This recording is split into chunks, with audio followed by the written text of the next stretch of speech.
PRP versus stem cells. నేను మీ regenerative orthopedic specialist doctor Anand Alluru. ఇప్పుడు పీఆర్పీ, స్టెమ్ సెల్స్ రెండాటికి తేడా ఏంటి? పీఆర్పీ మన బ్లడ్లోంచి వస్తుంది. స్టెమ్ సెల్స్ అనేవి మన బోన్ మ్యారో నుంచి కానీ, లేకపోతే ఫ్యాట్ నుంచి కానీ, అంబిలికల్ కార్డ్ నుంచి కానీ వస్తాయి. ఆర్థోపెడిక్స్కి వచ్చేటప్పటికి సాధారణంగా బోన్ మ్యారో నుంచి కానీ, ఫ్యాట్ నుంచి కానీ తీసుకుంటూ జరుగుతుంది. పీఆర్పీ ఎలా పనిచేస్తుంది, స్టెమ్ సెల్స్ ఎలా పనిచేస్తాయి మన జాయింట్లో? ఫర్ ఎగ్జాంపుల్ ప్లేట్లెట్స్ వచ్చేటప్పటికి ఏంటంటే అవి కొన్ని గ్రోత్ ఫ్యాక్టర్స్ని రిలీజ్ చేసి కొంచెం ప్రోటీన్ రిలీజ్ చేస్తాం వల్ల ఏంటంటే హీలింగ్ని ప్రమోట్ చేస్తుంది. స్టెమ్ సెల్స్ వచ్చేటప్పటికి ఇప్పుడు బిల్డింగ్ బ్లాక్స్ కింద మారుతుంది.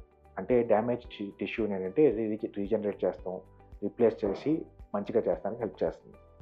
ఇప్పుడు రెండు కాంబినేషన్లో ఇంకా బాగా పనిచేస్తాయి. కొన్ని కండిషన్స్, చిన్న చిన్న కండిషన్స్, బేసిక్గా early stage of arthritis, tendinitis అలాంటి సందర్భాల్లో పీఆర్పీ సరిపోతుంది.